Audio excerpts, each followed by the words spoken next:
menjadi tanggung jawab LPSK, bukan tanggung jawab Polri. Nah, kalau tadi dibilang Mas Ferijal bahwa RUHP ini memperluas memperluas kewenangan Polri, kewenangannya hilang untuk memberikan perlindungan korban. Terus ngapain ada Polri kalau dia nggak bisa melindungi korban? Dan semuanya mau diarahkan ke LPSK. Padahal LPSK itu mandatnya pada kasus korban-korban yang tertentu saja. Nah, jadi nggak ada dong perlindungan terhadap korban kalau dia melapor dan Polri kemudian nggak mau melindungi lagi, itu gimana dong? Ya, nah itu satu isu. Dan yang kemudian saya pikir yang terakhir adalah proses penghentian perkara. Ya, jadi proses penghentian perkara ini sebetulnya biasanya dalam prakteknya melalui gelar perkara. Teman-teman ada yang tahu apa itu gelar perkara? Di dalam KUHP nggak ada disebutkan ya bahwa harus berbasis pada gelar, tapi di dalam peraturan prakteknya ya gelar perkara itulah yang menjadi penentu oleh penyidik apakah kasusnya di SP3-kan atau dilanjutkan ke dalam penuntutan ya. Nah, di dalam gelar perkara ini seringkali memang kan yang dipanggil adalah internal kepolisian, kejaksaan, dan ahli, tidak melibatkan korban, dan seringkali sehingga gelar perkara itu menghentikan perkara kadang-kadang dengan alasan-alasan yang misalnya tidak adanya alat bukti ya, atau penafsiran terhadap apakah tidak ada perbuatan pidana yang tidak mempertimbangkan kondisi korban. Jadi ada kasus-kasus yang kemarin diperadilan itu sebetulnya adalah proses pemberhentian perkara yang berbasis pada gelar perkara dan menyatakan buktinya tidak cukup dengan tidak mengacu kepada hukum pidana khusus yang memiliki pembuktian yang lebih spesifik. Masih ada waktu nggak, Mas? Masih oke? Teman-teman masih oke? Oke, lanjut ya. Ini masih di dalam penyelidikan ya. Selamat datang, Prof. Kita kasih tepuk tangan dong, teman-teman.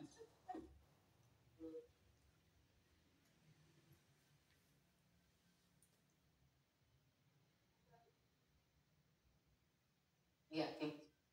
Prof, ini saya menyampaikan presentasi saya ya, terlebih dahulu. Baik, saya lanjutkan ya. Jadi memang ada 9 isu ya terkait dengan di level penyelidikan dan penyidikan yang ada di dalam draft RUU KUHP ya, yang kalau kita melihatnya dari perspektif korban. Lanjut. Nah, sekarang saya mau masuk kepada proses penuntutan ya. Jadi saya mengidentifikasi ada setidaknya 7 isu di dalam proses penuntutan ya, yang memang menurut saya hampir hak korban itu hampir tidak masuk di dalamnya ya. Misalnya kalau di dalam undang-undang tindak pidana kekerasan itu jaksa dia bisa melakukan pertemuan pendahuluan dengan korban. Karena apa? Pertemuan pendahuluan itu adalah pertemuan antara korban dengan JPU untuk menginformasikan proses kasus akan berjalan seperti apa, untuk menjelaskan hak-hak korban selama proses penuntutan, termasuk haknya terhadap restitusi gitu ya, termasuk kalau pemeriksaan jarak jauh gitu ya. Tapi kalau kita lihat di dalam RUHP udah nggak ada itu, nggak ada sama sekali. Memang pemeriksaan pendahuluan tidak ada di KUHP yang sekarang, tidak ada di RUU KUHP yang sekarang, adanya di Undang-Undang Tindak Pidana Khusus. Nah, harapan saya adalah hal-hal yang baik yang ada dalam RUU Tindak Pidana Khusus harusnya dimasukkan ke dalam RUHP yang sekarang. Itu yang pertama. Nah, yang kedua, biaya untuk kepentingan penuntutan itu memang dibiayai oleh negara, itu tegas. Lagi-lagi, apa biayanya untuk kepentingan penuntutan? Bagaimana dengan biaya kebutuhan korban selama proses penuntutan? Nah, hal ini tidak secara tegas juga disebutkan. Ya. Yang ketiga, tadi tidak ada pertemuan pendahuluan, ya.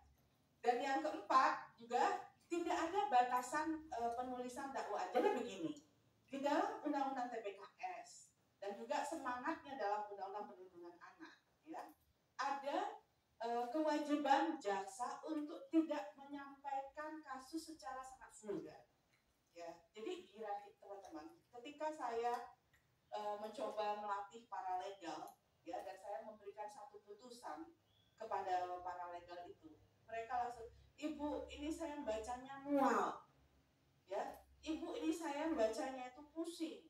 Terus ada bilang, ibu ini kok kayak stensilan. Apa itu stensilan? Pada zaman kami dulu stensilan itu kayak cerita-cerita porno. Pengadilan seperti itu bahasanya. Dokumen di dalam penuntutan dakwaan hakim jaksa, dan itu dituliskan lagi oleh hakim di dalam putusannya. Nah, di dalam Undang-Undang TPKS sudah disebutkan tidak boleh menggunakan kata-kata yang vulgar, ya. Nah, ini tidak muncul di dalam RKUHP, ya. Terus soal hak restitusi, jadi menarik. Di dalam RKUHP disebutkan jaksa berkewajiban menyampaikan, ya, hak korban atas restitusi dan menyampaikan kepada LPSK. Tapi pertanyaan saya adalah bagaimana dengan perhitungan restitusinya? Apakah cukup menyampaikan hak korbannya, tapi tidak ada kewajiban jaksa untuk membantu perhitungan LPSK, perhitungan restitusinya, ya? Dan seharusnya itu tidak dibebankan oleh korban dan juga tidak harus dibebankan kepada LPSK, dan jaksa pun bisa, ya. Nah, ini juga tidak muncul, ya. Dan ditambah lagi ada isu baru adalah pengakuan bersalah, ya, oleh pelaku, dan itu bisa menjadi satu pertimbangan hakim, ya, nanti dan oleh jaksa diajukan dan menjadi pertimbangan hakim, ya, untuk satu bisa menghilangkan pidananya, menurunkan pidananya, atau bahkan bisa plea bargain, itu bisa tidak diproses kasusnya. Nah, pertanyaan saya, di satu sisi kita mau bilang ada restoratif justice di mana korban dan pelaku memiliki kesepakatan tentang bagaimana pemenuhan hak-haknya, tapi kalau restoratif justice tidak berlaku, tetap bisa ada pengakuan bersalah tanpa ada persetujuan korban untuk memproses kasus untuk mendapatkan keringanan bagi terdakwa. Nah, ini agak penting dan perlu didiskusikan lebih lanjut. Nah, terakhir mungkin next. Nah, ini problem RKUHP dalam persidangan, ya. Jadi saya kira pada intinya hampir semua hak korban tadi tidak terintegrasi di sistem peradilan pidana. Soal hak atas fasilitasnya, apakah korban bisa melakukan pernyataan dan keinginannya, atau yang sering disebut dengan victim impact statement, itu tidak tergambar, gitu, ya. Termasuk juga, nah, satu isu, apakah mungkin korban melakukan upaya hukum, banding, ataupun kemudian kasasi. Di dalam KUHP kita hanya jaksa maupun terdakwa atau pihak lain, ya kan, gitu. Tapi tidak ada di dalam RKUHP yang sekarang itu hanya jaksa dan pihak tersangka, terdakwa atau terpidana, ya. Pihak ketiganya hilang, ya. Nah, ini bagaimana, gitu? Bahkan tidak ada, gitu. Karena ada asumsi bahwa jaksa akan merepresentasikan kepentingan korban. Nah, saya ingat salah satu tesisnya Pak Suparman, ya, dia komisi yudisial, dan dia menyatakan perlu dipertimbangkan adanya hak korban dalam upaya banding. Nah, ini menarik pandangan dia, walaupun dianggap, wah, ini terlalu capek dan terlalu berat nanti pengadilan tidak mudah melayani tersangka, terdakwa dan terpidana, sekarang harus melayani korban lagi, gitu, ya. Nah, ini menjadi satu pertanyaan-pertanyaan kritis, ya, yang memang menjadi penting untuk dilakukan. Kesimpulannya, gitu, ya. Next. Nah, jadi saya untuk yang perempuan yang berkonflik dengan hukum, saya tidak punya waktu untuk membacanya, tapi mohon bisa dibaca di policy paper yang memang sebetulnya tadi yang disampaikan oleh Mas Ferizal, ada isu-isu hak-hak tersangka terdakwa yang secara umum yang juga menjadi isu bagi korban yang berkonflik dengan perempuan yang berkonflik dengan hukum. Tapi ada 4 isu yang menjadi penting yang menurut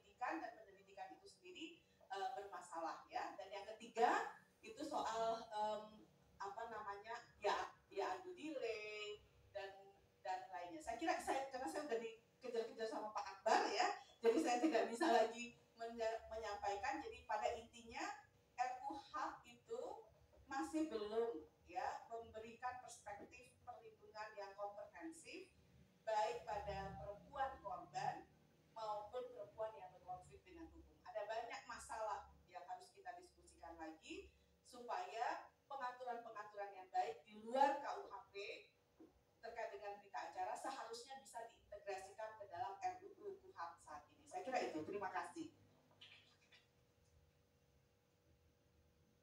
Terima kasih banyak Ibu I. Saya nggak terlalu banyak berani potong, kalau Bu I nanti saya salah juga ya. Terima kasih Bu I. Jadi memang untuk perspektif korban ini juga masukan untuk, karena sudah ada Prof Edi juga, Prof Amin, bahwa perspektif korban belum banyak dibahas dalam KUHP baik dari proses penyelidikan sampai dengan proses pemeriksaan sidang di pengadilan. Bahkan perempuan sebagai pelaku pun tidak dibahas ya. Kalau teman-teman melihat ada beberapa perempuan yang ditangkap, bahkan ada satu perempuan yang masih dalam menyusui, anaknya pun tidak bisa mendapatkan ASI-nya gitu, haknya itu kan juga belum dibahas secara sepenuhnya di dalam KUHP juga. Baik, karena Jumat juga kita sudah kehadiran Prof Edi Hyarie sebagai Wakil Menteri Hukum yang akan menyampaikan. Siap, silakan Prof. Terima kasih. Waktu dan tempat. Assalamualaikum warahmatullahi wabarakatuh. Pak ini Mas Afrizal yang saya hormati, ya Pak Edi, juga Pak Edi, Pak Edi, teman-teman peserta seminar. Saya yakin makna yang disampaikan oleh Mas Afrizal maupun Pak Edi itu pasti semuanya baik. Kami betul. Dan itu merupakan masukan bagi kami yang sedang mengusut rancangan undang-undang soal kitab undang-undang hukum acara pidana. Saudara-saudara, saya sudah puluhan undang-undang saya terlibat dalam pembuatannya. Tapi yang paling sulit itu adalah membuat rancangan undang-undang kitab undang-undang hukum acara pidana (KUHP). Saya nggak tahu ada berapa mahasiswa S2 di dalam undang-undang ini, tapi di mahasiswa pasca mengambil mata kuliah teori hukum pasti mendapatkan chapter atau bab tentang antinomia hukum. Antinomia hukum itu apa? Dua keadaan yang saling berlawanan tetapi tidak boleh saling menegasikan. Sekali lagi, dua keadaan yang saling berlawanan tapi tidak boleh saling menegasikan. Itulah yang membuat bagi Mas Afrizal, saya, apalagi Mas Akbar, itu aku di pengadilan. Karena hukum itu punya anomali.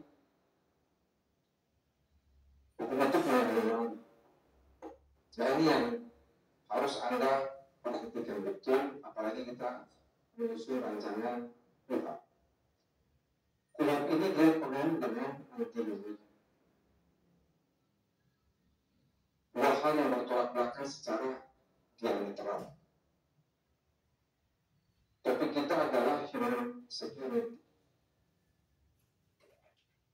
Filosofis hukum acara pidana dibentuk bukan untuk memproses tersangka. Salah kalau dikatakan filosofis hukum acara pidana untuk memproses pelaku kejahatan, tidak. Filosofis hukum acara pidana itu adalah untuk melindungi individu dari kesewenang-wenangan negara. Itu filosofis hukum acara pidana. Karena itu dia mengambil sifat keresmian, dia berpegang kepada lex scripta harus tertulis, lex stricta harus ketat, dan lex stricta harus jelas. Kalau saudara-saudara baca RUU KUHP, memang banyak mengatur kewenangan polisi, banyak mengatur kewenangan jaksa. Karena memang harus jelas, harus tepat, dan harus tertulis. Sebab hal-hal yang berbeda, mereka bertindak di luar dari apa yang tertulis. Jadi harus diatur sebetulnya mungkin. Jadi di satu sisi, filosofi hukum acara pidana itu adalah untuk melindungi hak asasi manusia untuk melindungi individu dari kesewenang-wenangan negara. Tetapi di sisi lain, dimanapun hukum acara pidana di dunia ini, dia berpegang pada doktrin ius punendi. Ius punendi itu apa? Hak negara. Hak negara untuk apa? Memproses, menuntut, menghukum, dan melaksanakan pidana. Oleh karena itu, sedikit banyaknya pihak itu pasti disusun berdasarkan partisipan approach. Pihak itu disusun berdasarkan sudut pandang aparat penegak hukum, tetapi harus menjamin hak asasi manusia. Nah, ini kan antinomi, dua hal yang saling bertentangan, karena itu kita harus menyeimbangkan kewenangan yang begitu besar pada aparat penegak hukum harus diseimbangkan dengan perlindungan terhadap hak asasi manusia, sehingga ada check and balances, ada check and recheck, ada cross check, ada supervisi terhadap kewenangan yang begitu besar. Nah, itu kita menyusun pihak seperti ini kan tidak mudah. Saudara-saudara tidak perlu ragu. Yang disampaikan oleh Mas Fahrizal, meskipun saya tidak mendengar, tapi saya tahu pasti isi kepalanya. Yang disampaikan oleh Mbak I sudah bikin polisi brief dengan teman-teman, sudah di-share di grup pidana. Saya sudah baca, bukan bagus, tapi bagus sekali. Tadi saya bilang ke Mbak I, Mbak, kalau dikasih ke saya dengan polisi brief, pusing saya harus pikirkan rumusan pasalnya. Dia kasih dengan bentuk rumusan pasal. Saya sangat dekat dengan teman-teman ICJR yang terdahulu dalam koalisi masyarakat sipil, karena kalau mereka datang ke saya itu nggak bawa konsep, datang langsung rumusan pasal. Jadi saya enak insert itu ke dalam. Maka tadi saya katakan Anda tidak perlu khawatir, suaranya Mbak I, suaranya Mas Fahrizal itu adalah suara akademisi. Itu tone nadanya sama dengan suara koalisi masyarakat sipil. Suara akademisi, suara koalisi masyarakat sipil itu sangat banyak dengan suara advokat. Kenapa saya mengatakan Anda tidak perlu khawatir? Lebih dari 50% anggota DPR Komisi 3 itu advokat. Contoh, dalam draft pemerintah tidak ada. Begitu maju kita membahas pada tanggal 8 Juni, ada anggota DPR yang notabene juga advokat minta ada rumusan itu. Setiap orang yang dipanggil pada tahap dalam proses apapun berhak didampingi oleh advokat. Ayat 2-nya advokat berhak mengajukan keberatan. Ayat 3-nya advokat keberatan itu dicatatkan dalam berita acara pemeriksaan. Tidak ada dalam usulan pemerintah, tapi ada dalam usulan DPR. Mengapa tidak ada dalam usulan pemerintah? Karena bicara kewenangan itu saya harus mengkoordinir polisi jaksa hakim. Nah, mungkin polisi jaksa hakim akan merumuskan seperti itu. Tetapi begitu anggota DPR yang notabene adalah seorang advokat yang mengusulkan itu, kita benar-benar setuju, langsung setuju. Tadi saya katakan kepada Mas Fahrizal, ada trik-trik tersendiri ketika kita bernegosiasi pada saat membahas suatu rancangan undang-undang. Jadi kita perlu dengan antinomi untuk membatasi kewenangan itu, untuk mengawasi kewenangan sehingga orang tidak diperlakukan semena-mena. Saya pastikan bahwa semua upaya paksa di dalam RUU, kalau pihak yang lama kan ada 5. Penangkapan penahanan, penggeledahan, penyitaan, pemeriksaan surat. Di dalam kuhap baru ada ditambah 4 jadi 9. Penetapan tersangka, pencekalan, kemudian penyadapan, satu lagi pemblokiran. Kalau pemblokiran itu sudah saya pribadi. Saya korban. Saya menang pra peradilan dari KPK 30 Januari 2024. Waktu saya baru dibuka itu 4 Februari 2025. 1 tahun hampir 2 bulan. Makanya di itu saya menuliskan betul, begitu seketika penetapan tersangka tidak sah, mungkin harus dibuka. Jadi ada 4 tambahan upaya pasal yang semuanya adalah persetujuan, minta izin kepada pengadilan. Dan pasti tadi saya yakin sudah disampaikan oleh Mas Fakhrudin, saya tidak mendengar soal hakim pemeriksaan pendahuluan.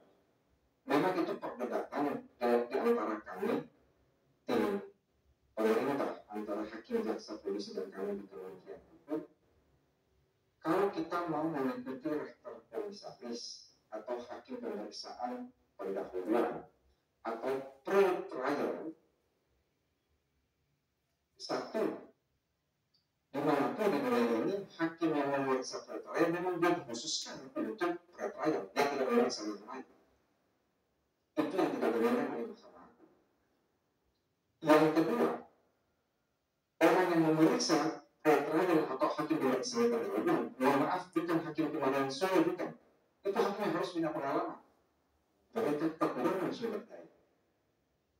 Sehingga memang masih ada negosiasi. Teman-teman pasti melihat dan banyak protes. Ada pasal yang menurut bunyinya begini: penangkapan dilakukan dalam jangka waktu 1 kali 24 jam. Maksimum dapat dilakukan 7 kali 24 jam. Kita menentukan angka 7 itu ada maksudnya. Kalau polisi menangkap orang, kalau penangkapan itu akan dilanjutkan dengan penahanan, kan tidak mungkin dia lepas dulu baru dia tangkap lagi, kan konyol gitu namanya. Pasti dia akan lanjutkan. Makanya penangkapan 1 kali 24 jam.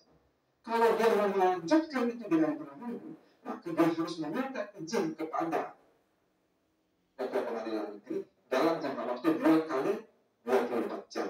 Ditambah dengan penangkapan 1 kali 24 jam kan sudah 3 kali 24 jam. Lalu ada ayat berikut mengatakan paling lambat 2 kali 24 jam pengadilan harus mengeluarkan penetapan apakah boleh ditahan atau tidak. Berarti sudah 5 kali 24 jam. Lalu kita hitung kalau jatuhnya hari Sabtu Minggu, masa akan ada penetapan pengadilan di Sabtu Minggu? Makanya mengapa sampai maksimum adalah 7 kali 24 jam. Lalu ada ayat berikut yang mengatakan kelebihan dari 1 kali 24 jam dihitung sebagai masa penahanan dan akan dikurangkan pada saat putusan akhir. Mengapa kita harus memasang pagar itu berlapis? Di satu sisi, setiap upaya paksa harus meminta persetujuan pengadilan atau minta izin dari pengadilan kecuali dalam hal penetapan tersangka, tidak ada izin dari pengadilan. Tetapi di sisi lain juga kita mempertahankan pra-peradilan. Ada pasal yang kita belum putus, yaitu ada ayat yang berbunyi bahwa upaya paksa yang telah mendapatkan persetujuan pengadilan atau izin dari pengadilan bukan menjadi objek pra-peradilan.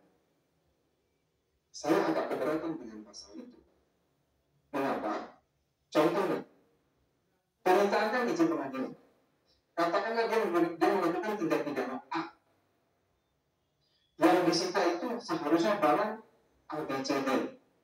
Ternyata yang disita oleh penyidik bukan ABCD, tapi EFGH. Jadi kan bisa dikatakan. Jadi meskipun sudah izin dari pengadilan, tidak menutup kemungkinan yang salah pada saat itu.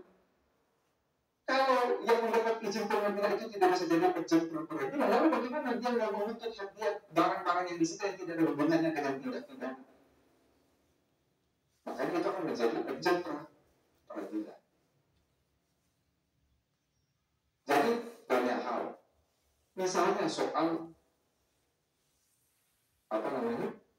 pencekalan. Pencekalan itu kan dalam urusan pemerintah. Yang boleh dicekal itu adalah tersangka atau saksi. Sampai ke DPR itu DPR minta saksi dihapus. Yang boleh adalah tersangka. Padahal KPK itu dalam berbagai pengalaman, jangankan tersangka, saksi pun sudah dicekal. Nah, karena tadi saya katakan, yang Komisi 3 juga sebagai besar teman-teman itu adalah SPK. Dengan seperti masa orang baru saksi saja sudah dicekal. Tetapi itu benar-benar KPK kontra. Karena banyak dalam pengalaman itu orang masih menjabat, masih berstatus sebagai saksi sudah dicekal. Jadi perdebatan semacam ini yang muncul. Jadi kita memang harus mencari titik temu di antara dalam satu sisi ada kewenangan aparat yang begitu besar, di sisi lain harus melindungi hak asasi manusia. Kedepan tidak akan ada lagi saling sandra antara polisi dan jaksa. Kalau dalam kuhap lama itu kan berkas bolak-balik, tidak balik-balik. Tidak ada ketentuan. Nah, sekarang diatur tegas bahwa dalam begitu SPDP dikirimkan kepada jaksa langsung berkoordinasi. Dan berkoordinasi itu apa? Untuk antara lain menentukan rencana penyidikan. Dia sudah terlibat dari awal. Jadi pola kerja antara penyidik dan penuntut umum itu kita bikin persis seperti dalam GAKUM, penegakan hukum terpadu dalam tindak pidana pemilu. Jadi dia terlibat dari awal. Tadi sudah disinggung oleh Mbak I mengenai pengakuan bersalah. Jadi teman-teman meskipun soal pengakuan bersalah, di dalam RUU itu dikatakan juga bahwa penyidik berwenang menerima pengakuan bersalah. Maksudnya apa? Ketika orang itu sudah mengaku bersalah di penyidikan, kan jaksa terlibat dari awalnya.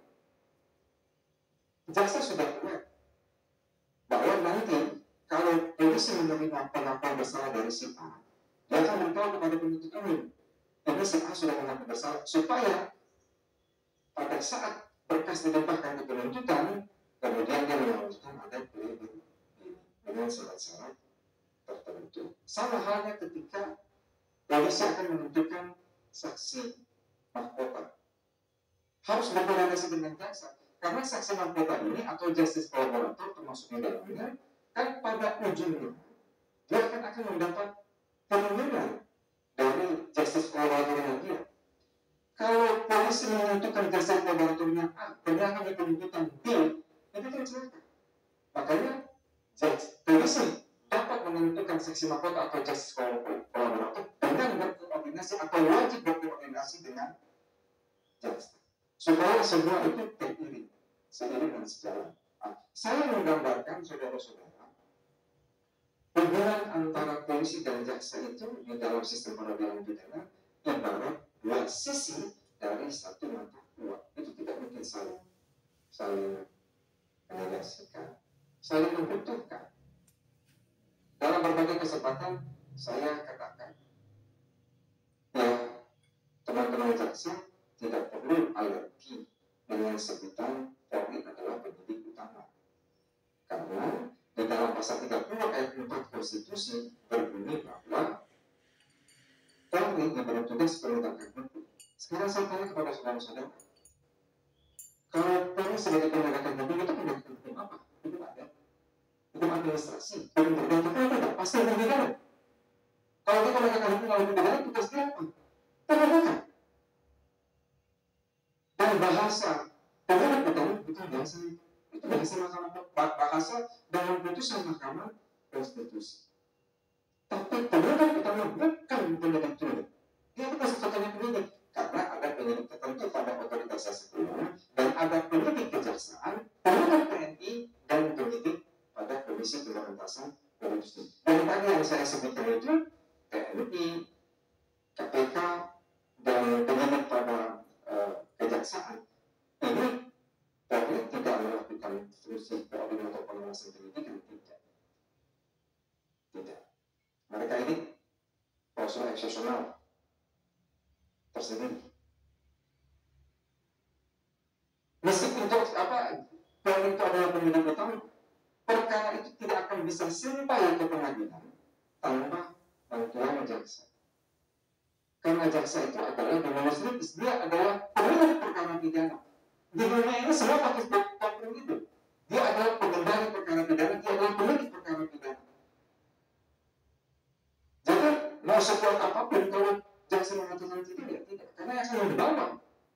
perkara itu ke pengadilan on behalf of state adalah jaksa.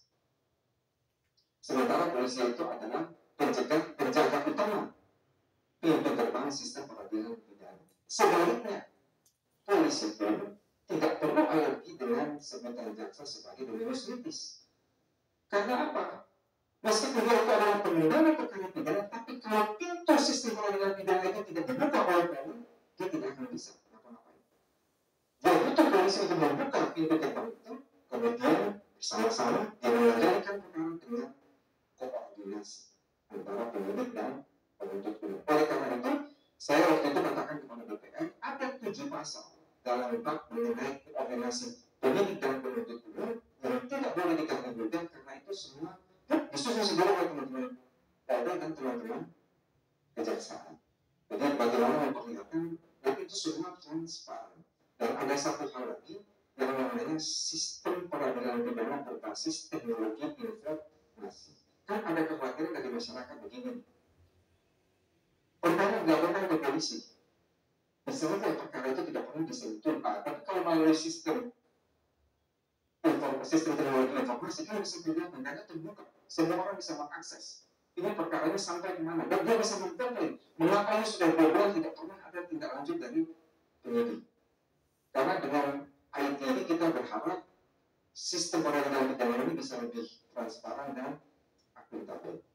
Bagaimana perlindungan HAM terkait human security atau security justice? Tadi sudah disampaikan oleh Mbak, tidak hanya hak tersangka, tapi juga kita mengatur mengenai hak saksi, hak korban, hak perempuan, hak anak, hak penyandang disabilitas.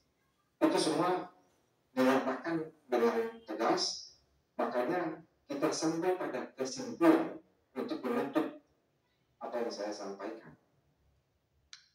Human security atau justice security atau perlindungan terhadap HAM selama itu dia tidak mengutak-atik kewenangan aparat hukum jalan. Dan di sini adalah peran penting dari teman-teman advokat itu mempunyai peran yang sangat penting sehingga ya mengapa undang-undang advokat itu masuk dalam prolegnas 2026. Harapan kita begitu pula misalkan advokat ini harus diperbaiki, saudara-saudara. Mohon maaf ya, saya di depan Kongres IKD, di situ ada kurang lebih 1000 advokat di situ. Kan pola hukum yang paling jelek di Indonesia ini ada pola hukum advokat. Paling jelek di Indonesia ini adalah advokat. Hakim itu sebelum mengadili perkara 2 tahun dia sekolah. Polisi sebelum ini 4 tahun sekolah. Jaksa sebelum bertugas ada PPJ pendidikan untuk jaksa. Nah, advokat ini saudara-saudara dia magang katanya 2 tahun, padahal itu kadang-kadang cuma 1 hari karena tempat dia magang itu lebih dari wilayahnya atau siapanya. Itu surat keterangan itu. Itu surat keterangan itu telah magang. Dan yang paling rusak rekrutmen di Indonesia ini adalah apa? Advokat. Nah, ini yang harus ditertibkan. Kalau saya pribadi boleh lebih dari 1 organisasi, tetapi penegakan kode etik hanya ada 1. Kan ada advokat yang dia keluar dari ini dan masuk dari ini, masuk penegakan kode etik berbeda-beda. Jadi harus ada 1 majelis kehormatan, ada 1 majelis kode etik. Jadi penegakan kode etik itu hanya 1 ini. Dengan buah baru ini kita menunjukkan derajat advokat. Tetapi ini yang menjadi tantangan kita bersama. Pola rekrutmen, pola pendidikan harus sama. Kan advokat ini beda dengan aparat penegak hukum yang lain. Kalau yang lain, dia tes masuk baru pendidikan. Kalau mau jadi hakim, tes hakim masuk baru pendidikan. Jaksa begitu, polisi begitu. Tapi advokat itu lebih balik. Pendidikan PKPA ngomong, kemudian dia tes jadi advokat. Nah, itu yang saya kadang-kadang kasihan ya. Jadi inilah forum seperti ini. Saya terima kasih sekali Mas Akbar, teman-teman di MIA yang mendengarkan saya. Ini karena kami butuh masukan. Mbak Eli, Mas Fahmi. bekerja, karena kita akan bagaimana membuat pihak baru ini bukan 1-2 tahun, tapi bisa berlangsung lama. Tetapi itu ada suasana yang saya katakan antibody itu yang tidak mudah untuk disusun dalam suatu rancangan undang-undang. Misalnya yang terakhir sekali seperti upaya paksa misalnya. Kalau Anda jadi advokatnya pelapor, Anda jadi advokat pelapor nih, kan pasti Anda minta yang dilapor itu dikatakan upaya paksa kan? Betul nggak? Nah, coba sekarang kalau Anda jadi advokat pelapor, kan Anda minta jangan dikatakan upaya paksa. Nah, itu. Jadi menyeimbangkan itu tuh tidak mudah, ya. Tapi pada akhirnya ketika kami mengambil keputusan, kami akan menjelaskan mengapa pilihan ini yang kami ambil. Kan begitu kan? Setelah didengarkan, dipertimbangkan, kemudian dijelaskan mengapa kita mengambil posisi. Jadi insya Allah setiap putusan yang kita ambil itu ada bisa dilihat, meskipun itu ada perbedaan pendapat yang sudah berubah. Makanya saya menanggapi statement dari Mbak Ini, Mas Fahrizal, dan Mbak Tuti, Profesor itu kan betul-betul bersuara nih menolak orang tua. Ya memang harus begitu. Saya karena wakil menteri saja, kalau saya jadi akademisi kenapa saya itu lebih keras lagi dari mereka. Memang harus banyak seperti begitu. Tapi saya juga katakan, kalau undang-undang itu produk akademik seperti disertasi, skripsi, tesis, 100% semua masukan akademis itu saya masukkan. Tapi ini kan produk politik. Jadi harus kita pandai-pandai meramu, ya, pandai-pandai meramu. Yang penting, ya, akhirnya kalau ini menjelang Jumat, ada ini, ada hadis atau apa ya, atau hukumnya itu. Kalau tidak bisa mengambil semua, jangan tinggalkan semua. Sekian, terima kasih. Ya, terima kasih banyak Prof. Edi. Waktu Prof. Edi ke depan langsung pada ngambil foto, memang banyak yang FYP Prof. Edi di TikTok.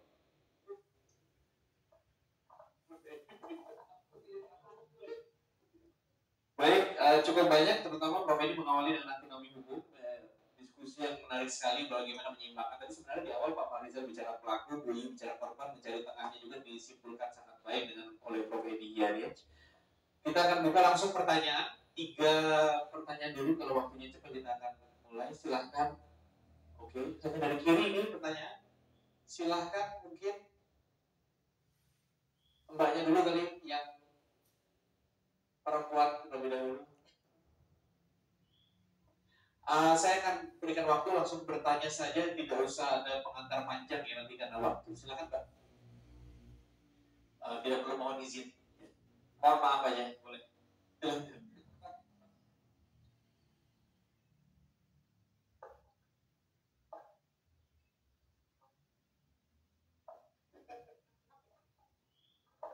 Mic-nya.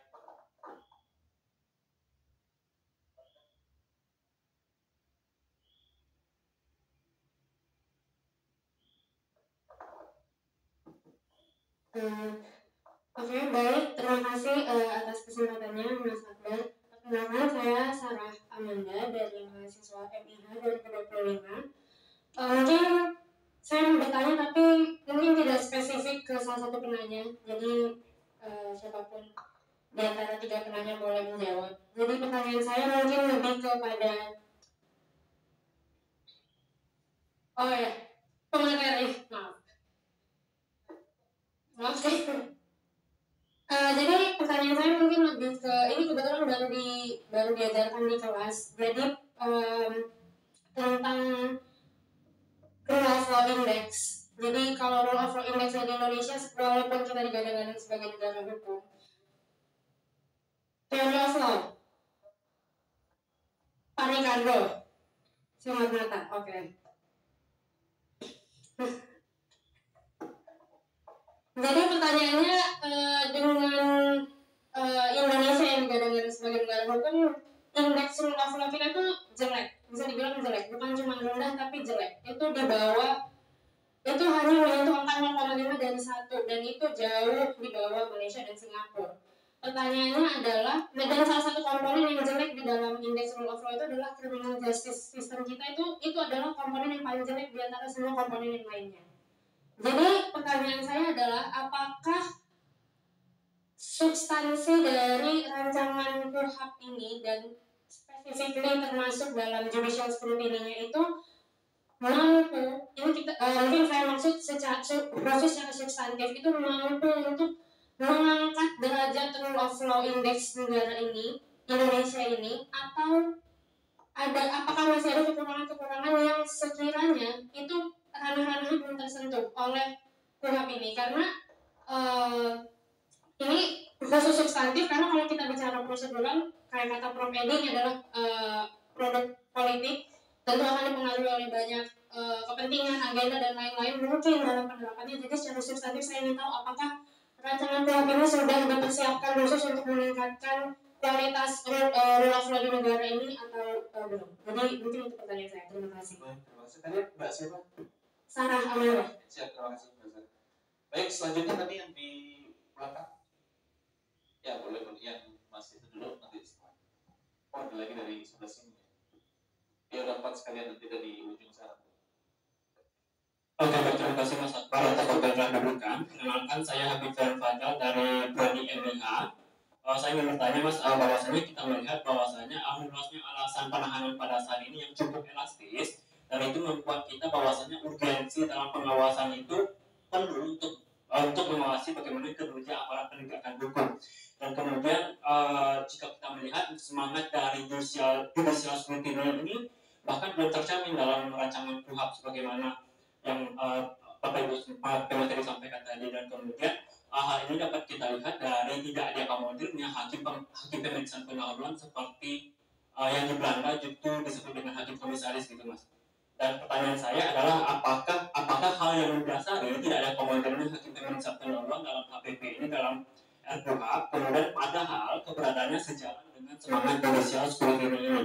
Kemudian yang kedua, bagaimana seharusnya penguatan peran hakim dalam menilai legalitas tindakan upaya paksa yang tidak diajukan dalam mekanisme pra-peradilan dapat dirumuskan secara normatif dalam revisi rancangan KUHP ini Mas. Dan kemudian apakah dengan mengakomodir HPP ini sebagai bagian dari mekanisme pengawasan prefaktum atau sebelumnya terjadi tindak pidana itu, sebelum terjadi proses peradilan pidana itu, apakah dapat dilakukan gitu Mas. Kemudian dan kalau misalnya tidak diakomodir adanya judicial scrutiny ini, apakah ada bagaimana sih desain ideal dalam penguatan kewenangan hakim dalam mengawasi tindakan upaya paksa dalam merumuskan rancangan KUHP ini Mas. Sekian, terima kasih. Baik, terima kasih pertanyaannya.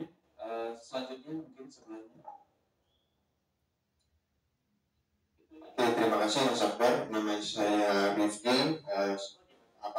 Dirinya sama dengan teman-teman yang lain dari MIH 2025. Langsung saja pada pertanyaan. Saya lumayan beberapa kali membaca kaitannya dengan upaya paksa yang terbaru. Salah satunya adalah penyadapan.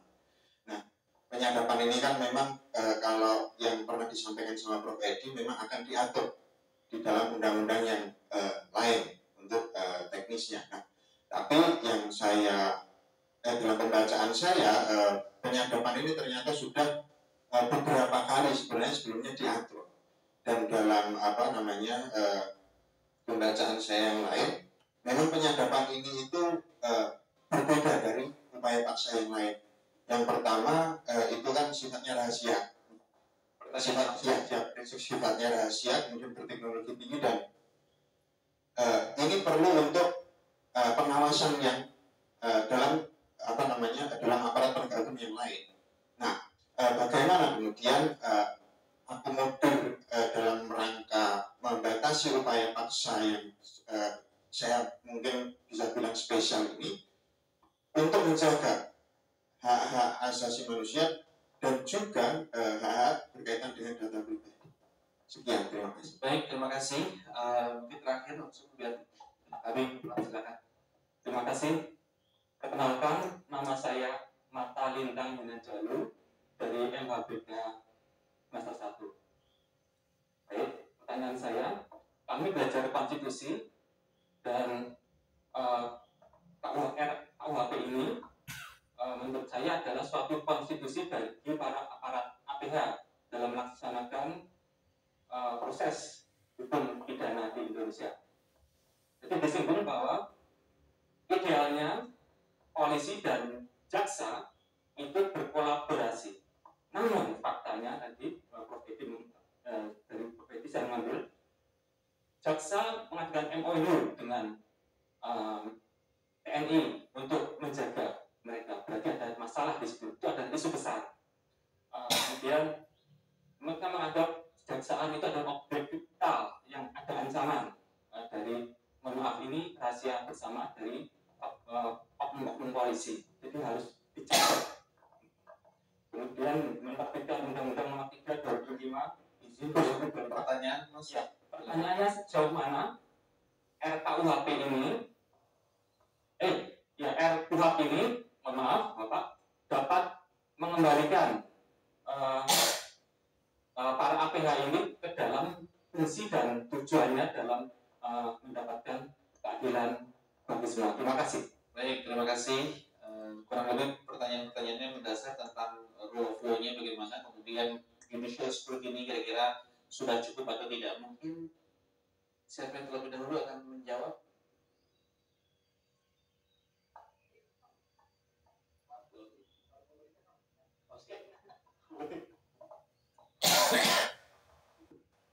Saya mungkin merespon yang pertama ya, Sarah ya.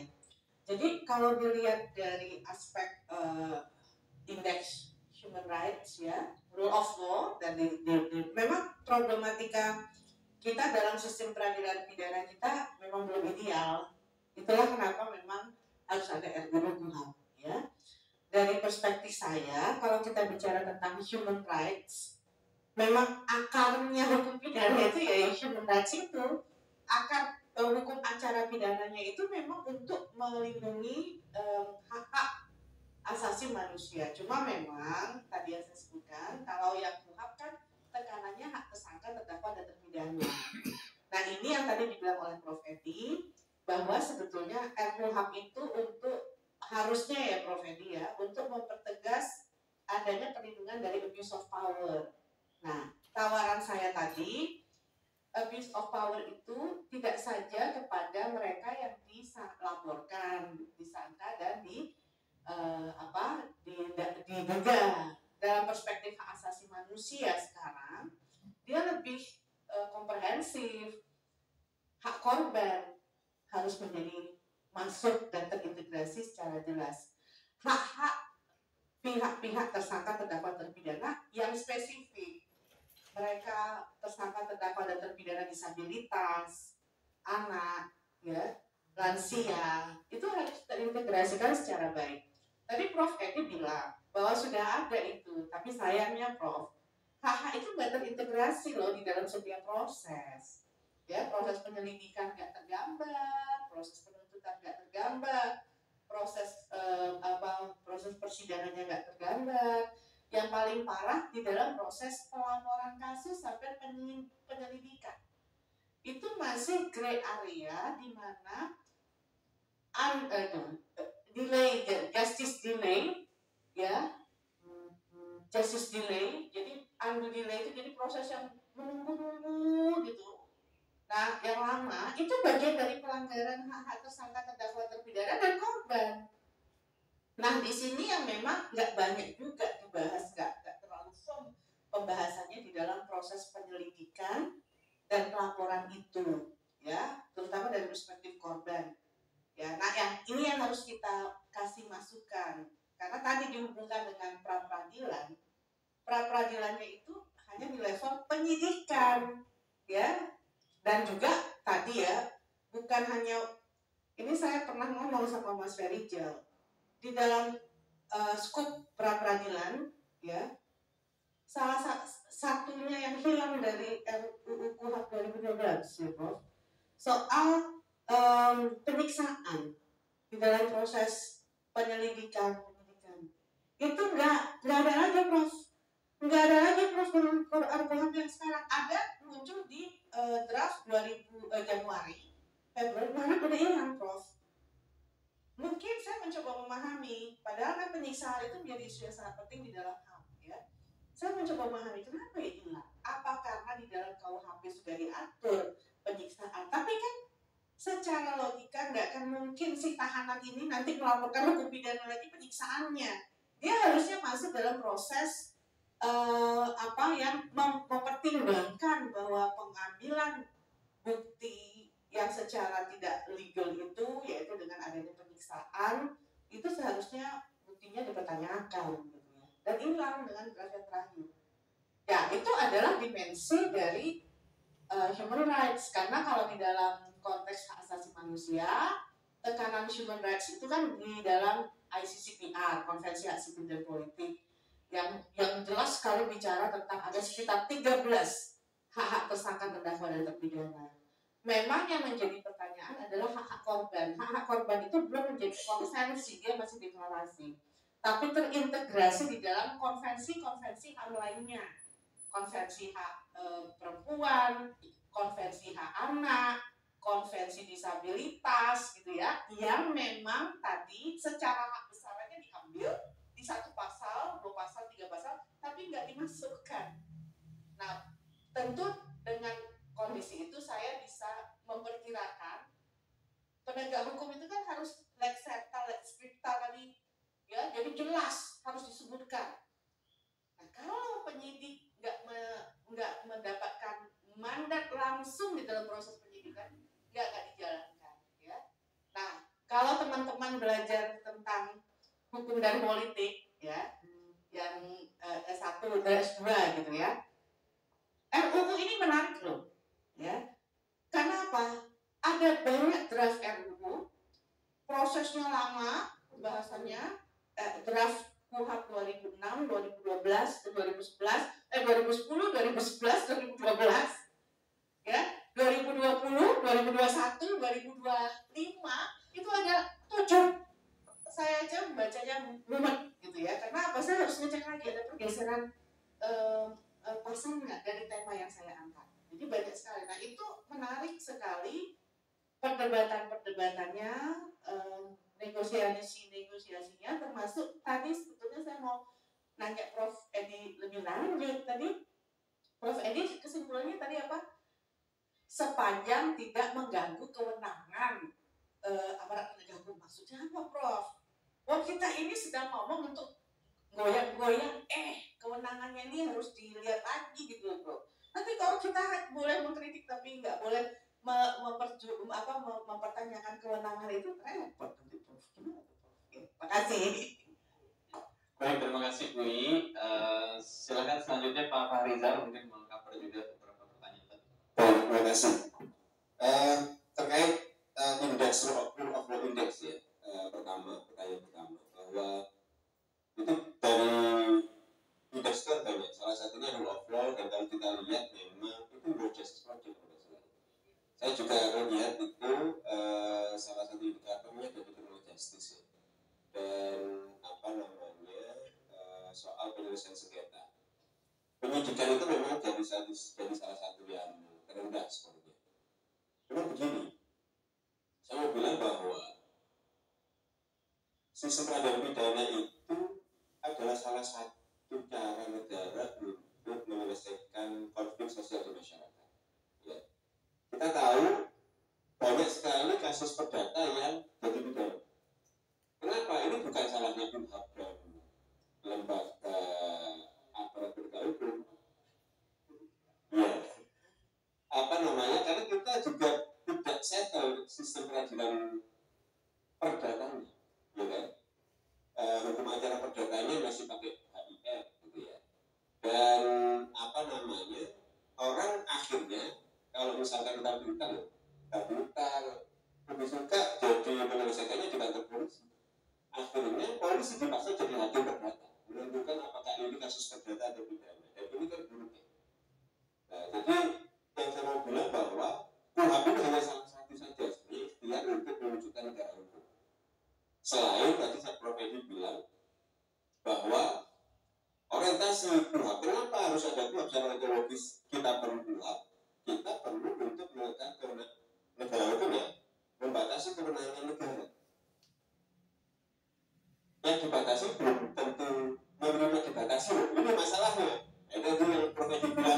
politik itu kan, karena yang dibatasi ini gajah-gajah besar kan, polisian, jaksa, pengadilan dan lain sebagainya.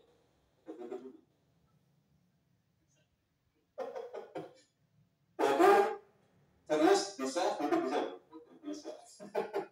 Jadi ketika kemudian kita ngomong pula, kita sadar ini produk politik. Karena saya orang sosiolog ya, saya meyakini bahwa produk undang-undang itu tidak lepas dari budaya politik, entah itu politik partai, politik kelembagaan atau masyarakat. Tapi bagaimana kemudian kepentingan itu politik yang melatar belakang pembentukan perumusan norma itu benar-benar sesuai dengan prinsip-prinsip negara hukum. Nah, itu yang kita bersama ya, sebagai orang hukum akademisi. Ya memang kita sebagai akademisi membantu Prof. Edi. Kalau tidak bertanya kenapa kamu nggak setuju? Ini dosen-dosen nggak setuju kan? Tidak. Paling tidak kan ada alasan karena pemerintah kan saya nggak setuju. Jadi kita bantu untuk mencarikan alasan untuk Prof. Edi nggak setuju. Kemudian terkait dengan ya memang kalau waktu saya nulis itu memang selain hukum acara pidana ada satu undang-undang yang selalu saya bilang itu penting tapi mati apa ya raya itu walayahnya lah bahasa itu nggak mati tapi juga nggak hidup. Itu ada namanya undang-undang tentang organisasi. Itu benar mati tak mau nggak pernah dicabut sepanjang saya riset, tidak pernah ada pencabutan terhadap RU, nggak ada pencabutan itu tentang organisasi. Ya, memang kemudian seolah-olah dibentuk jadi undang-undang kekuasaan kehakiman, tapi beda. Tentang organisasi itu mengatur hubungan antar lembaga penegak hukum. Jadi polisi, jaksa, hakim itu seperti apa? Termasuk advokat. Belanda ada sampai sekarang. Tapi di Indonesia tidak. Makanya kemudian keluar undang-undang kepolisian tahun 60 kan, undang-undang kejaksaan itu sama sekali karena orientasinya itu kalau bahasa Nicholas Huffman ya, diferensiasi fungsional, akhirnya punya pikiran sendiri-sendiri. Jadi susah terintegrasi. Jadi kalau kita lihat tren banyak negara itu kan mencoba memerger lembaga. Kalau kita lihat di Amerika atau regional dispute justice, regional justice adalah regional. Jadi antara kebijakan pemidanaan itu satu. Nggak kayak sekarang ini kepolisian punya kebijakan sendiri, kejaksaan punya kebijakan lapas sendiri. Nggak nyambung. Kita overcrowding itu nggak selesai-selesai. Lapas berusaha mengeluarkan, tapi aparat penegak lain memasukkan itu nggak sampai jam tidak selesai. Tapi nggak tahu ini politik tidak gitu. Harus presiden yang memutuskan apakah kita mau menyatukan menjadi sistem. Kalau sistem harusnya terintegrasi. Ada kebijakan pemidanaan yang karena kan anggaran negara kan terbatas ya. Kalau semua tidak pidana ditangani juga problem. Kemudian apakah semua kasus itu harus diselesaikan secara pidana kan juga tidak, katanya lebih rumit. Tapi prakteknya sekarang hampir semua permasalahan kita bertetangga saja. Kemarin di mana ada viral ya antara kiai itu sama apa namanya itu juga saling lapor polisi. Seolah-olah orang Indonesia itu hanya bisa menyelesaikan masalah di kantor polisi. Karena itu jadi problem. Mungkin kalau kita lihat, saya lihat dulu darurat masyarakat itu kan menghapus kan itu kan ada 7 macam peradilan. Peradilan soal raja, peradilan polisi, tidak pidana ringan dan lain sebagainya, macam-macam itu. Artinya dibentuk dan sampai sekarang di Belanda masih ada bro peradilan di bukan ada peradilan di Swap-Raja, istilahnya Swap-Raja ya. Jadi ada kalau ada sengketa antar kampung gitu ya, nggak perlu lapor polisi. Atau polisi juga tugasnya banyak gitu ya. Jadi ada memang bentuk-bentuk itu kita memang belum ke sana, tapi yang namanya mimpi kan belum ya. Kita membentuk sistem peradilan memang benar-benar untuk itu. Jadi memang ini ikhtiar belum tentu jadi apa yang kita sampaikan di sini, dan kita tahu ini politik karena kuhab ini orientasinya dibatasi pasti yang dibatasi belum tentu mau dibatasi. Nah makanya itu pertarungan politik kan begitu. Nah namanya orang akademisi ya meminta dibatasi yang semaksimal mungkin begitu ya. Tentu kuhab ini selalu saya bilang kuhab ini bukan untuk agendanya polisi jaksa hakim. Ini dampaknya itu kita semua. Kita lapor polisi, kita kemudian menjadi kriminalisasi sesuai dengan peraturan perundang-undangan. Apalagi soal alasan penahanan. Alasan penahanan itu saya kira juga harus ditekankan ya. Alasan penahanan itu nggak harus subjektif objektif. Hakim saja mau pidana penjara itu terikat pidana pemidanaan.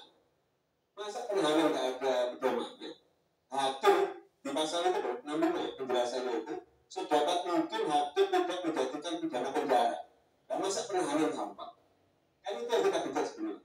Nah kalau hakim saja memidana penjara itu susah, kenapa penahanan mudah?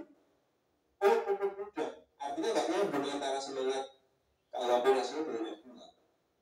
Nah itu yang kalau kita sebenarnya KUHP nasional itu benar saya mengakui memang semangatnya sangat baik. Rehabilitatif kelihatan di pedoman pemidanaan, kemudian pidana tindakan dan terstrafik. Tapi kalau KUHP-nya tidak bisa menerjemahkan itu berat nanti. Artinya akan jadi gimmick-gimmick kayak Restoratif Pardon maaf. Restoratif Pardon hakim menjatuhkan pidana tanpa pidana. Hampir 90% kasus ditahan. Terus gimana hakim menjatuhkan Restoratif Pardon itu kan juga susah. Kalau itu susah kan, pasti hakim akan dibobol Kementerian Keuangan dan sebagainya. Jadi memang ini butuh keamanan politik dari Prof. Edi dan pimpinan-pimpinannya ya. Kita doakan beliau nggak jadi layer kedua, layer 1 atau layer teratas jadi lebih bisa memutuskan ya. Karena KUHP ini sekali lagi bukan untuk kita tapi untuk bukan untuk lembaga penegak hukum, tapi orientasi adalah untuk melayani masyarakat. Itu. Saya kira sudah dijawab ya. Nah, soal indeks rule of law, salah satu poinnya itu bahwa hukum acara didasarkan pada due process of law. Ada dua hal prinsip dalam due process of law. Yang pertama, negara harus memastikan bahwa hukum acara itu memuat pasal-pasal yang melindungi hak asasi manusia.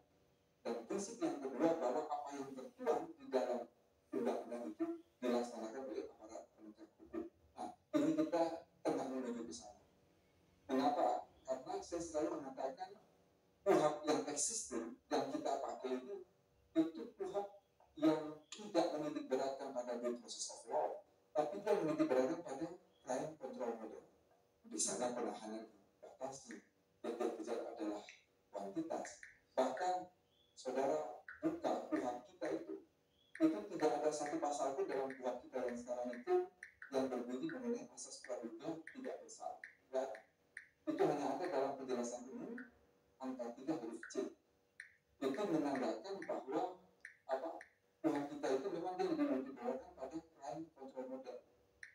Yang kita gunakan dalam KUHP kita existing ini adalah presumption of guilt, asas praduga bersalah.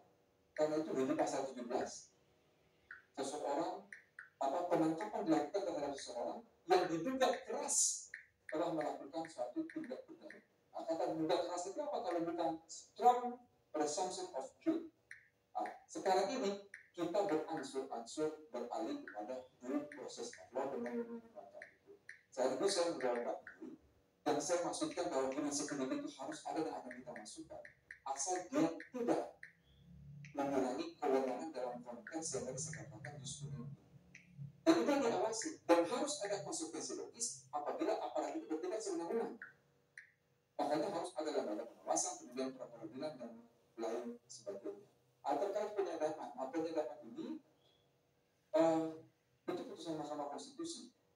Jadi waktu itu ada yang menuju undang-undang KPK, termasuk ada 7 item yang dia uji, termasuk di dalamnya adalah soal penyadapan. Apa putusan Mahkamah Konstitusi? Harus diatur dalam undang-undang tersendiri. Sehingga memang kita tidak mengulangi lagi kesalahan yang kedua. Makanya untuk penyadapan itu hanya ada 2 ayat. Ayat 1 mengatakan bahwa dalam rangka penyidikan, penuntutan dan pemeriksaan sidang wajib dapat melakukan penyadapan. Ayat 2 penyadapan diatur dalam undang-undang tersendiri. Karena Komisi 1 sedang menyelesaikan undang-undang tentang penyadapan. Nah, saya kira itu saya ingin saya sampaikan. Masih ada teman dulu, cukup. Kalau bisa ada ini Bisa setengah Terus satu. biar ada Jumatan, Bro.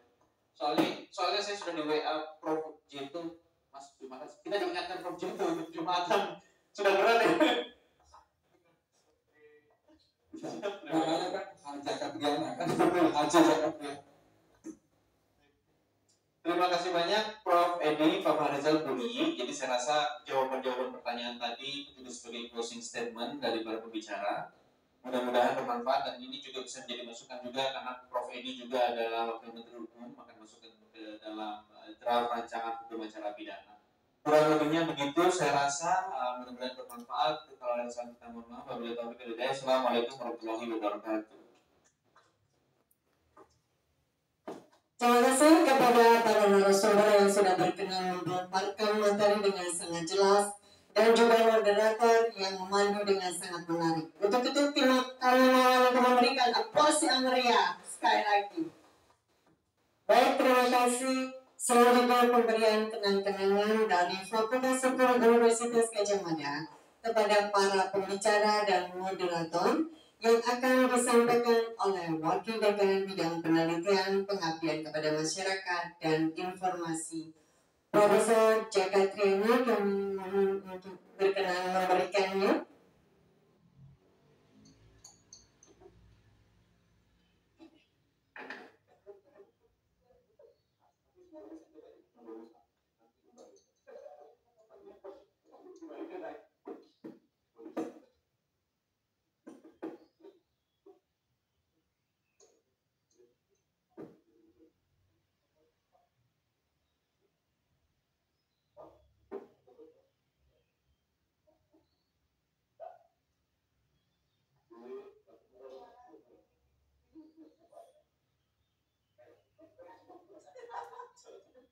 Dilanjutkan foto bersama.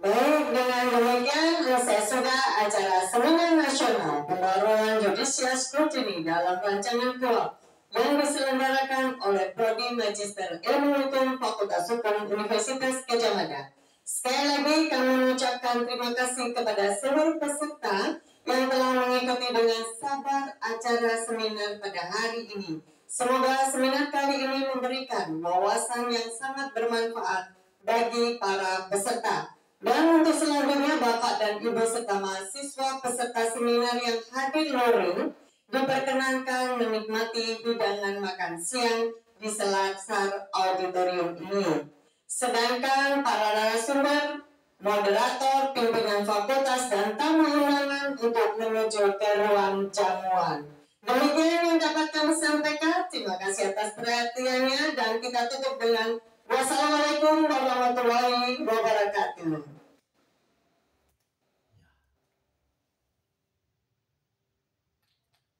Ya, saudara-saudara, cukup lama dari agak sudah awal kita menikmati dari mulai Wamen, Pak Edi, Profesor Edi, dan ada dua lainnya, kita semakin terberkati, tercerahkan.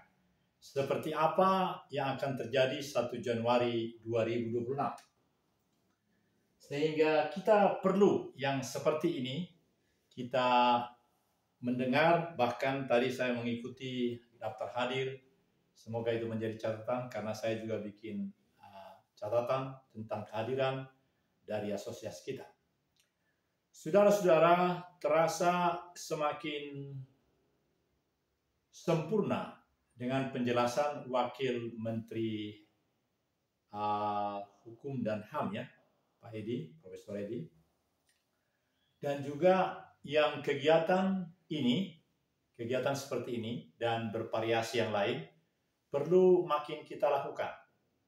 Ini tadi pemrakarsanya adalah bukan Fakultas Hukum, tetapi program Magister Hukum, Magister Ilmu Hukum di Fakultas. Dia bukan fakultas saya rasa. Dia adalah pasca sarjana ilmu hukum. Jadi pas di bagian akhir ini saya sangat terpikir. Misalnya kami di teologi itu ada juga banyak orang, banyak peminat untuk langsung mengikuti magister divinity atau magister teologi ataupun yang lain. Dengan dia menunjukkan kapasitas, apakah matrikulasi atau tiap-tiap program studi atau pasca sarjana berbeda-beda. Misalnya apakah kalau seseorang punya 2 magister, manajemen dan ketahanan nasional, bahkan satu lagi S3 di bidang teologi, apakah itu bisa langsung mendaftar di pasca sarjana ilmu hukum? Ini menarik. Dan rasanya itu sangat dimungkinkan. Yang utama adalah bagaimana iktikat baik dari calon itu untuk menghubungi. Kalau orang tadi karena dia boleh dikatakan dia punya 1 pasca sarjana dari ilmu ketahanan nasional, tetapi ada S3 bidang lain, lalu ini malah ekonomi, magister manajemen. Nah, itu sekali lagi perlu silaturahmi. Jadi segala sesuatu perlu dibicarakan dengan baik-baik, atau seperti teman saya, namanya D. Beatus Sinaga, umur sudah 74. Dia justru belajar di S1 hukum. Dia boleh dikatakan sudah tinggi sekali, tapi dia menyadari dengan hadir di strata yang semester 1 S1 itu benar. Nah, ada juga orang lain yang berpikir karena dia kapasitasnya mungkin dia bukan hanya pencari ilmu, tetapi dia juga adalah pemimpin politik. Jadi dia justru mengambil sesuatu yang luar biasa, yaitu mengerahkan seluruh anak buahnya, dan dia melakukan semua itu, misalnya disertasi dan juga mengikuti ini, bahkan sampai ke luar negeri untuk mendapatkan segala persyaratan untuk gelar itu. Jadi segala peluang bisa dilakukan oleh si A si B sesuai dengan kemampuan, fasilitas, dan performance-nya. Kita bisa melihat bagaimana misalnya Ibu Puan Maharani, dia jelas pendidikannya apa, publik tahu, dan dia juga jelas bahwa dia dapat doktor honoris causa. Dan baru kemarin 1 Oktober dia katakan ditandatangani oleh Puan Maharani, doktor honoris causa, bla bla bla. Jadi diperlukan dari setiap orang di negara kita untuk memiliki terang benderang seperti ini, mulai dari atas ke bawah. Bahkan kalau ini merupakan bukan setengah badan, perlu sangat bagus sehingga tidak terlalu nong-nong seperti ini. Yang berikutnya, yang terakhir Bapak Ibu, adalah kita akan lakukan seperti ini di hari-hari yang datang. Karena fungsi daripada broadcasting dari Fakultas Hukum, pasca sarjana ilmu hukum Gadjah Mada, itu tujuannya adalah satu misi dengan kita. Jadi kita tidak boleh dihalangi oleh sistem youtube.com bahwa kita memerlukan misalnya apapun, tidak. Sepanjang kita sudah terlabel sebagai LP Sibun P2B2, layanan cipta video YouTube budaya Nusantara profesional paripurna bebas bayar, itu sudah jelas terang benderang. Tidak ada hal-hal lain yang seolah-olah memberi peluang kepada orang-orang lain yang negasi. Ini adalah be positive thinking. Jadi haruslah setiap penonton, siapapun, dia langsung bisa melihat apa visi misi daripada lembaga ini. Apakah dia memang harus, atau di dalam pembuatan produksi itu dikatakan, apakah ini akan dipromosikan? Itu jelas tidak. Apakah ini untuk anak? Jelas tidak untuk anak. Jadi semuanya menjadi terang benderang jelas di dalam aturan-peraturan yang ada. Kalau kita sebagai produsen video YouTube, itu sudah jelas. Siapa orang yang memang LP Sibun P2B2? Siapa produsen yang layanan cipta? video YouTube budaya Nusantara Profesional Paripurna Bebas Layar. Jadi hati-hati, kita bikin warning kepada siapapun. Harus mampu melihat secara ofisial siapakah yang bertanggung jawab di dalam hal ini. Jangan sampai kebalikannya, asal sembrono melakukan tugasnya, apalagi semacam pengamat dari luar republik ini. Di republik ini, di Indonesia, yang berlaku adalah hukum negara ini. Jadi jangan menjadikan primer hukum dari youtube.com. Jangan menjadikan primer dan tidak ada tawar-tawar segala UMKM dari negara asing. Kita punya bersatu, berdaulat, raya sejahtera, Indonesia maju. Assalamualaikum warahmatullahi wabarakatuh.